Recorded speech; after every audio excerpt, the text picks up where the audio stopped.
ನಾಡಿನ ಸಮಸ್ತ ಜನರಿಗೂ ಎಲ್ಲರಿಗೂ ನಾಡಹಬ್ಬವಾದ ದಸರಾ ಹಬ್ಬದ ಶುಭಾಶಯಗಳನ್ನು ಹೇಳ್ತಾ, ಮೊದಲನೆಯ ದಿನದ ಶೈಲಪುತ್ರಿ ದೇವಿಯ ಪೂಜೆ ಹಾಗೂ ಪೂಜಾ ಸಮಯ, ಪೂಜಾ ಪ್ರಸಾದ, ಬಣ್ಣ, ಮಂತ್ರ ಈ ವಿಡಿಯೋದಲ್ಲಿ ತಿಳಿಸಿಕೊಡುತ್ತೇನೆ. ಶೈಲಪುತ್ರಿಯ ದೇವಿಯ ಪೂಜೆ ಮಾಡುವುದರಿಂದ ಆಧ್ಯಾತ್ಮಿಕ ಮತ್ತು ಸಕಾರಾತ್ಮಕ ಶಕ್ತಿಯನ್ನು ತುಂಬಿರುತ್ತದೆ. ಹಾಗೆ ಶೈಲಪುತ್ರಿಯನ್ನು ಪೂಜಿಸುವ ವಿಧಾನ ತುಂಬಾ ಸರಳವಾಗಿರುತ್ತದೆ.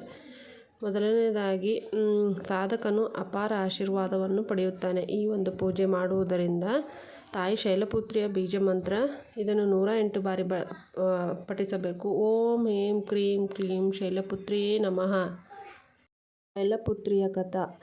ಸತೀದೇವಿಯು ತನ್ನ ತಂದೆಯ ದಕ್ಷನ ಯಾಗಕ್ಕೆ ಹಾರಿ ಆತ್ಮಹತ್ಯೆ ಮಾಡಿಕೊಂಡು ಅವಳು ತನ್ನ ಮುಂದಿನ ಜನ್ಮದಲ್ಲಿ ಪರ್ವತಗಳ ರಾಜ ಹಿಮಾಲಯದ ಮಗಳಾಗಿ ಜನಿಸಿದಳು.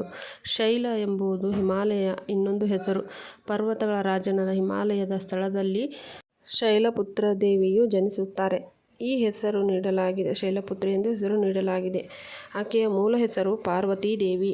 ಪಾರ್ವತೀ ದೇವಿ ಅಂದರೆ ಶೈಲಪುತ್ರಿ ದೇವಿಯು ಶಿವನನ್ನು ತನ್ನ ಪತಿಯನ್ನಾಗಿ ಪಡೆದುಕೊಳ್ಳುವುದಕ್ಕಾಗಿ ತೀವ್ರ ತಪಸ್ಸನ್ನು ಮಾಡಿದಳು.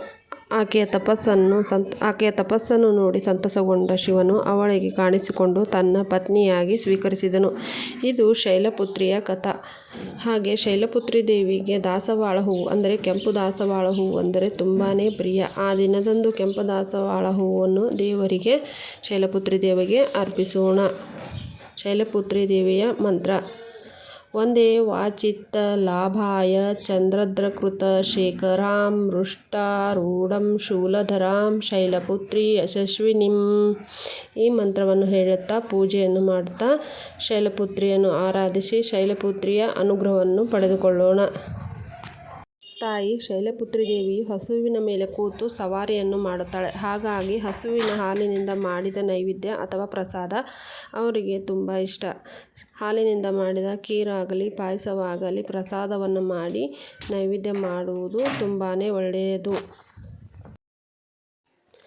ಹಾಗೆ ಶೈಲಪುತ್ರಿ ದೇವಿಯ ಆರಾಧನೆ, ಪೂಜೆ, ಪ್ರಸಾದ ಮತ್ತು ಹೂಗಳು, ಬಣ್ಣಗಳನ್ನು ಈ ವಿಡಿಯೋದಲ್ಲಿ ನಾನು ಹೇಳಿದ್ದೇನೆ. ಬಣ್ಣ ಮಾತ್ರ ಹಳದಿ ಬಣ್ಣ ಮತ್ತು ಪೂಜಾ ಸಮಯ ಕೂಡ ಇಲ್ಲಿ ನನ್ನ ವಿಡಿಯೋದಲ್ಲಿ ಹಾಕಿದ್ದೀನಿ. ನೋಡಿ ಆ ಪೂಜೆ ಸಮಯಕ್ಕೆ ಪೂಜೆ ಮಾಡಿ ದೇವಿಯ ಅನುಗ್ರಹ ಮತ್ತು ಆಶೀರ್ವಾದವನ್ನು ಪಡೆದುಕೊಳ್ಳಿ ಅಂತ ಹೇಳ್ತಾ, ನವರಾತ್ರಿಯ ಮೊದಲ ದಿನದ ಶೈಲಪುತ್ರಿ ದೇವಿಯ ಹಬ್ಬನ ಆಚರಿಸೋಣ.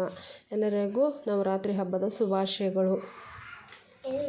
ಈ ಎಲ್ಲ ಮಾಹಿತಿಯು ನಿಮಗೆ ಇಷ್ಟ ಆದಲ್ಲಿ ಹೆಚ್ಚು ಲೈಕ್ ಮಾಡಿ, ಶೇರ್ ಮಾಡಿ, ಹಾಗೆ ನನ್ನ ಚಾನಲನ್ನು ಸಬ್ಸ್ಕ್ರೈಬ್ ಮಾಡಿ ಸಪೋರ್ಟ್ ಮಾಡಿ ಅಂತ ಕೇಳ್ತಾ, ಇಲ್ಲಿವರೆಗೂ ನನ್ನ ವಿಡಿಯೋನ ನೋಡೋದಕ್ಕೆ ತುಂಬ ಧನ್ಯವಾದಗಳು.